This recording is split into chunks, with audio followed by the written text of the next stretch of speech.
Welcome to the deep dive.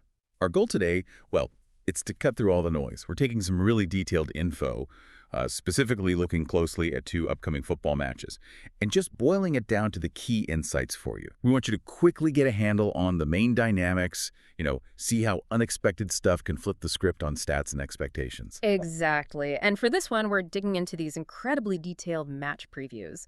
That gives us a pretty unique angle, lets us look at tactics, weird statistical quirks, even some surprising outside factors that could, decide the game. It's really about looking past just who seems better on paper. Totally. So the two Ekstraklasa matches we're focusing on are MKS, Arka Gdynia versus Pogoń, we're calling that the Coastal Clash.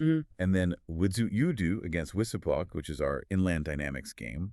We're going to try and uncover some surprising bits, the underlying things that could really shape these matches, show you how many pieces actually come together in football. So, let's unpack this. Okay, let's kick things off then. Arka Gdynia taking on Pogoń. Can you give us the sort of statistical scene setter for this one? Sure. So Arka Gdynia, they've been really quite strong at home lately. They're unbeaten in the last 4 matches at their Stadion Juicer, averaging a decent 1.8 goals per home game. Okay, 1.8 goals. Yeah, and what's interesting is they've got one of the best conversion rates in the league, too, about 14.5%. Wow. Now, Pogoń, on the flip side, their away form has been, inconsistent, only managed 1 win in their last 5 away trips. Right, inconsistent away form. But here's where I think it gets really interesting. You mentioned the results are inconsistent, but the data showed something else. Kind of counterintuitive, didn't it? It absolutely did. This is fascinating. Despite those spotty results away from home, Pogo have actually been creating more chances on the road. More chances. How much more? Well, their expected goals, XG, is averaging 1.6 away compared to just 1.2 when they play at home. Huh. So they create more away? Maybe less pressure? That's the suggestion, yeah. It seems they might play a bit more freely, perhaps without the weight of home expectations. Okay, so that's a really key point for you to note. Pogo creating more away, even if the results haven't always followed. Now let's move off the pitch stats for a second. What about the players, injuries, suspensions, anything critical affecting the teams? Oh, definitely significant issues here. For Arka, they've got a big absence. Their first-choice defensive midfielder, Piotr Malinowski, he's out. Thigh strain. Oof. Defensive midfielder, that hurts. It really does. He's their main ball winner, averages something like 3.4 tackles per 90 minutes. Huge hole there. Okay, big loss for Arka. What about Pogo? For Pogo, there are a couple of worries. Injury doubts. Winger Luka Zahovic has an ankle knock, and left back Hubert Matinia has a minor hamstring thing. Now, if both of them are out, that really weakens Pogo's left side defensively. Yeah, that's potentially quite a problem for them. Losing your midfield shield on one side and potentially having a weak flank on the other. So thinking tactically, if Pogo's left side is vulnerable, does that mean Arka's right winger could, have a field day? Exactly. If Meliini can't play, whoever Arka puts on that right wing will likely be up against someone less experienced or maybe playing out of position. Definitely a key area to watch. Right. Now, something else we need to talk about, especially for a game in Gdynia, the weather. People sometimes forget how much it impacts things, but on the coast, it can be a real wild card.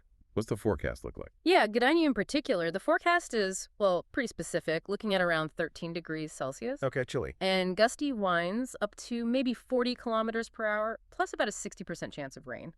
Classic coastal stuff. 40 kilometer of wind and rain. Okay.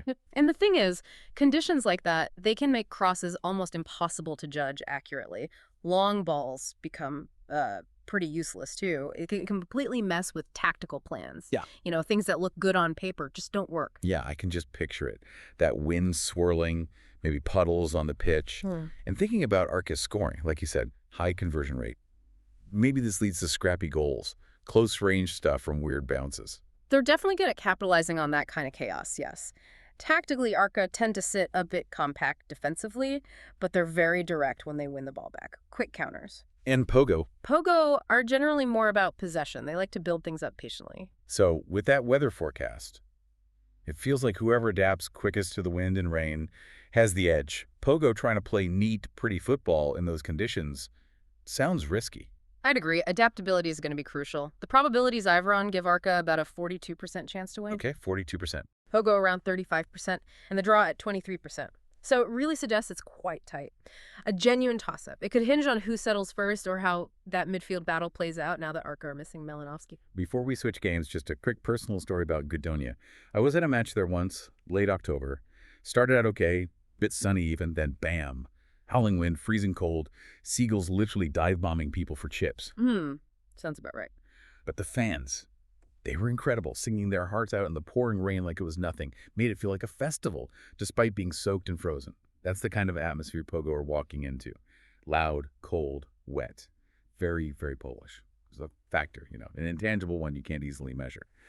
Anyway, speaking of conditions shaping things, let's head inland now. To Yordu.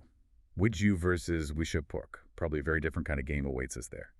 Okay, so Widzew taking on Wisła Płock. Widzew, they're known for a really strong press, right? Lots of hard work off the ball. That's right. They're good at closing down passing lanes, disrupting the opponent's flow. They also tend to use the width of the pitch well. But they've got some issues this time around defensively. They really do. Pretty significant ones, actually. First off, the #1 goalkeeper, Jakub Brabel, he's out. Knee injury.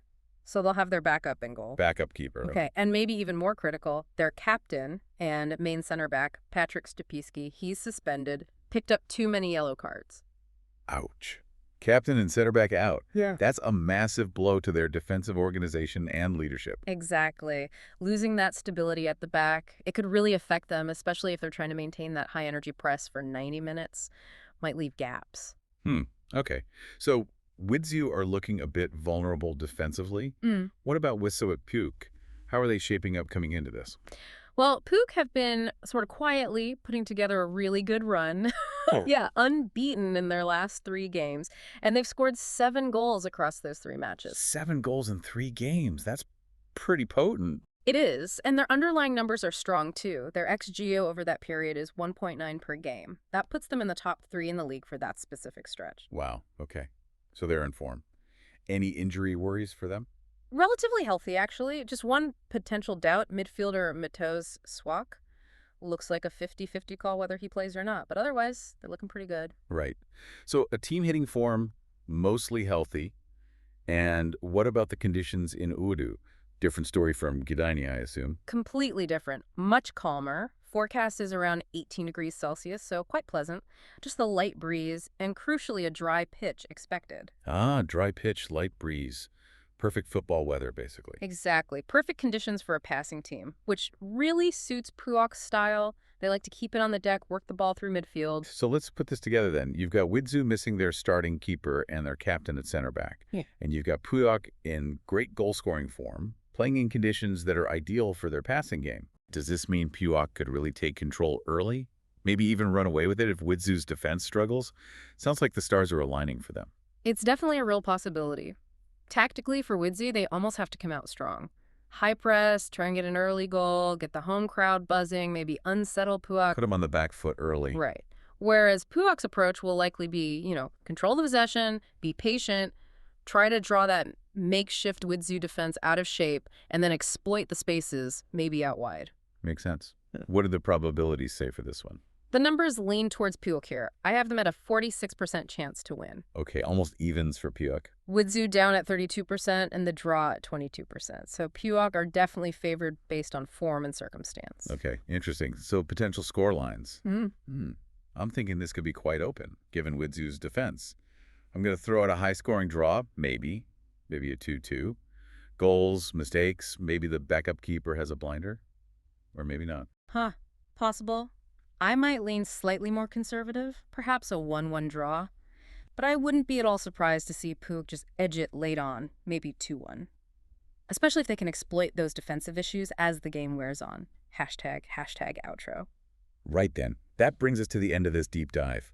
2 really quite different games we've looked at. Yeah. You got the coastal clash in Gdynia gritty, likely weather affected, where those intangibles feel really important. And then the inland battle in Yordu.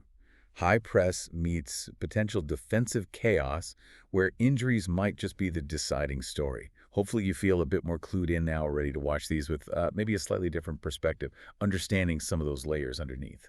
Yeah, and maybe just one final thought for you to consider as you watch or reflect on this. The numbers, the stats, the tactics they give us really valuable insight. They help us understand. But football, Well, it does sometimes just defy logic and statistics, doesn't it? It certainly does. That human element, the bounce of the ball, a moment of magic or madness. Exactly. So, yeah, we definitely encourage you to watch these games with fresh eyes. Pay attention to how some of these factors we talked about actually play out on the pitch. You'll probably find there's always something new to notice, always more to learn in this brilliant, unpredictable world of sport. Until next time, keep diving deep.